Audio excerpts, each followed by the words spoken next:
Kemudian untuk operasi modifikasi cuaca, meskipun pemerintah DKI juga sudah melaksanakan, BNPB memperkuat ya, termasuk yang di Provinsi Jawa Barat dan di Provinsi Banten. PP silakan. Sampaikan Bapak Menko tadi, jadi di samping pemerintah Provinsi DKI yang kita bantu secara maksimal melalui langkah-langkah yang Bapak Menko tadi sampaikan, kami juga tetap daerah-daerah penyangga Provinsi Jawa Barat, Provinsi Banten juga khusus untuk mengantisipasi banjir di penghujung tahun di Jabodetabek juga kita berikan bantuan ya, baik bantuan peralatan, bantuan anggaran maupun bantuan logistik.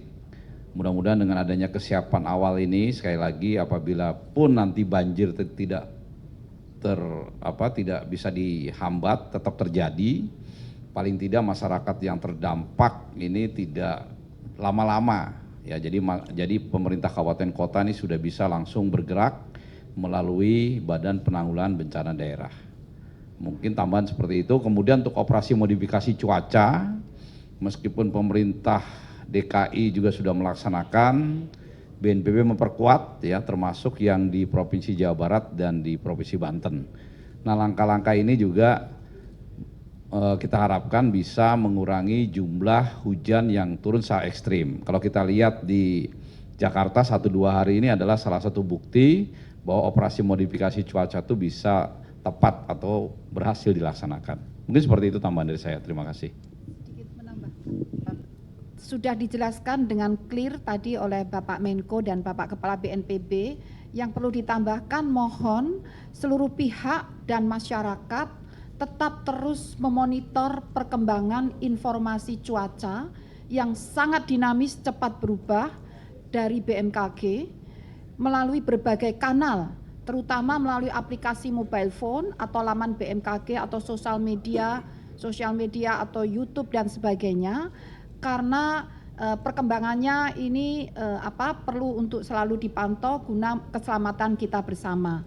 Dan yang terakhir, kami BMKG bersama BNPB akan terus berupaya dengan modifikasi cuaca, namun jangan khawatir akan membanjiri wilayah lain. Karena sesungguhnya yang dimodifikasi itu adalah awan-awan yang masih di laut yang belum sempat masuk ke daratan. Jadi demikian, terima kasih. Terima kasih, Bu. Bapak Kepala Basarnas. Menyampaikan untuk mengantisipasi, tentunya kami juga mengambil langkah-langkah selain yang saya sampaikan tadi untuk kesiapan alut baik darat maupun laut. Kita minggu ini juga melaksanakan simulasi terkait dengan kondisi dalam rangka mengantisipasi bencana hidrometeorologi. Demikian juga titiknya ada di wilayah Jakarta dan juga di wilayah Bekasi. Tentunya ini menjadikan satu edukasi bagi masyarakat dan dari kami sendiri untuk bisa memberikan respon informasi cepat di standby call di 115. Jadi kondisi yang memang kami siapkan untuk 24 jam. Demikian dari kami, Bapak. Pak Gubernur. Baik, terima kasih. DKI Jakarta pada prinsipnya sudah melakukan mitigasi terkait antisipasi banjir pada musim penghujan, utamanya pada cuaca ekstrim ini. Dan kami tentu saja senang mendapat arahan dari pemerintah pusat, kementerian lembaga terkait, dan siap mengikuti. Selanjutnya kami juga sinergi dan koordinasi, kolaborasi dengan berbagai lembaga terkait, siap untuk mengantisipasi musim penghujan ini. Termasuk adalah bagaimana kita memaksimalkan, mengoptimalkan infrastruktur yang tersedia. Namun sekali lagi kami sampaikan bahwasanya infrastruktur existing yang ada di DKI Jakarta pada prinsipnya sebenarnya siap untuk yang saluran makro adalah 150 mm per hari.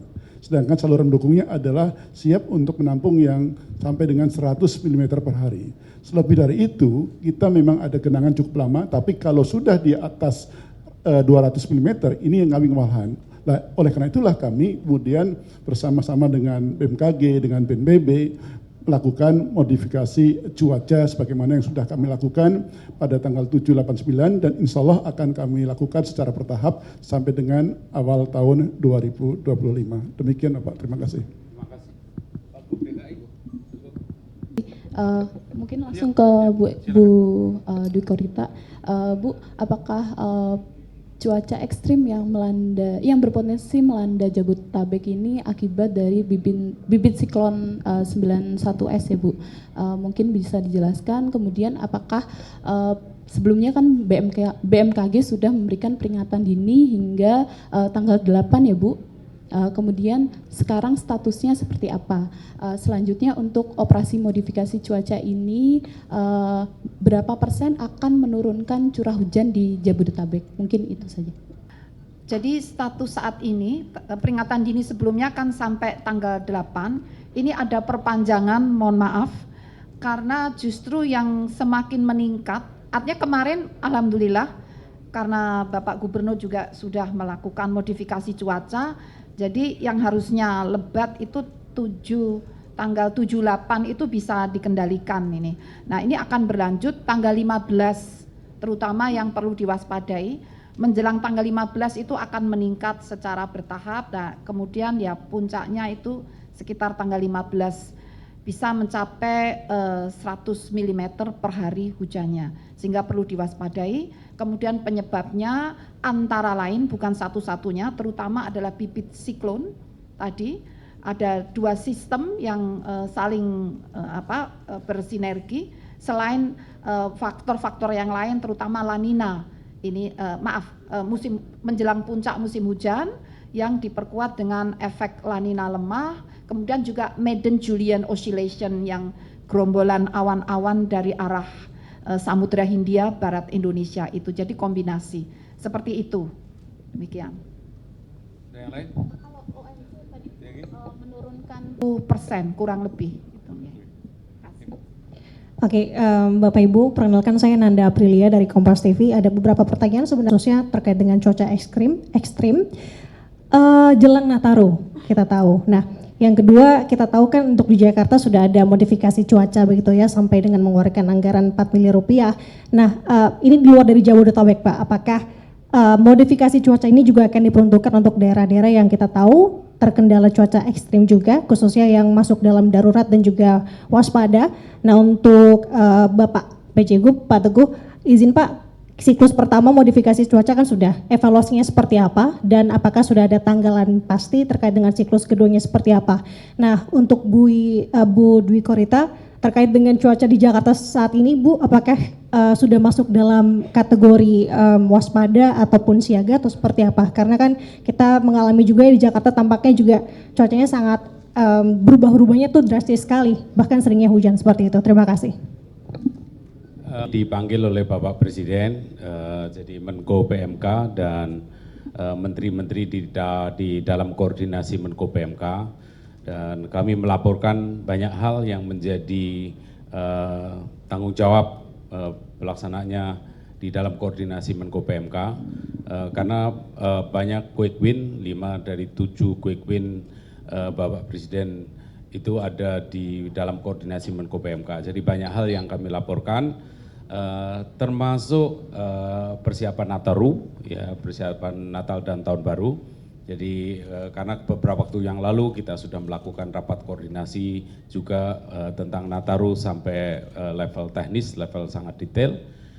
Selain itu juga kaitannya dengan penanganan bencana, salah satu yang kita bahas adalah tentu saja untuk yang sekarang ini mengoptimalkan infrastruktur yang ada, tetapi nanti secara bertahap untuk waktu-waktu ke depan adalah memperbaiki atau bahkan membangun infrastruktur baru untuk mengurangi risiko-risiko bencana, terutama menghadapi bencana perubahan iklim, hidrometeorologi yang juga cenderung untuk semakin meningkat.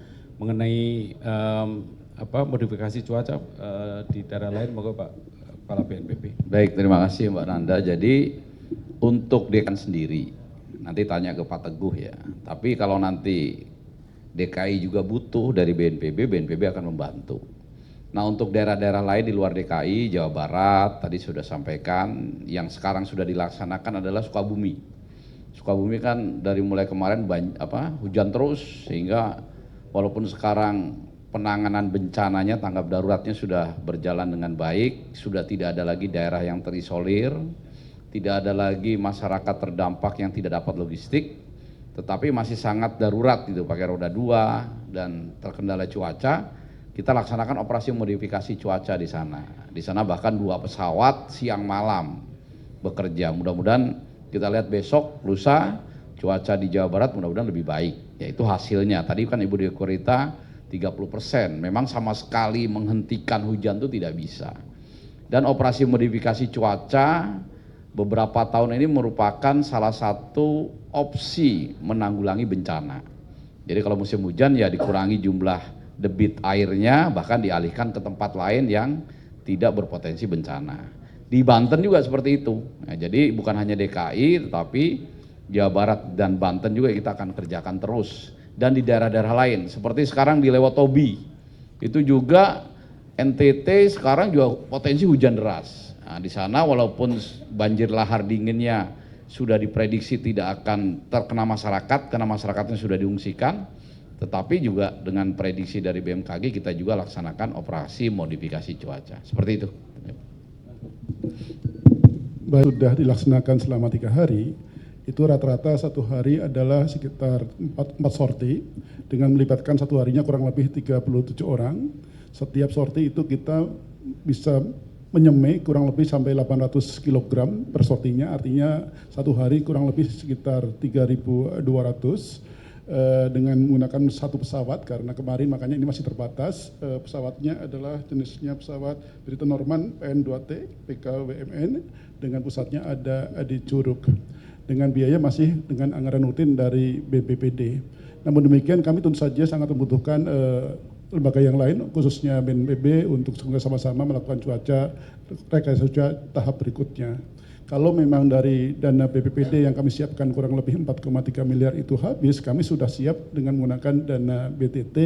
Lagi karena dana BTT maka kami harus mengeluarkan status kondisi darurat, dan nanti kami juga pastinya koordinasi dengan BNPB. Kami siap untuk melakukannya dan sampai dengan akhir tahun. Kemudian untuk tahun 2025 kami juga sudah antisipasi masuk pada daerah APBD tahun 2025. Artinya insya Allah siap, dan kami juga menghimbau kepada masyarakat apabila nanti terjadi banjir, kami sudah lakukan sosialisasi, edukasi, dan bisa evakuasi dini, dan juga mohon bantuan lembaga. Andai kata memang banjirnya misalnya terjadi di hari weekday, kami juga mungkin akan mempertimbangkan mengeluarkan atau menerbitkan kebijakan WFH, work from home, khususnya bagi anak sekolah ataupun bagi lingkungan ASN di DKI Jakarta. Syukur-syukur juga bisa di kementerian lembaga, karena banjir di weekday resikonya, dampaknya berbeda dengan banjir di saat weekend. Terima kasih.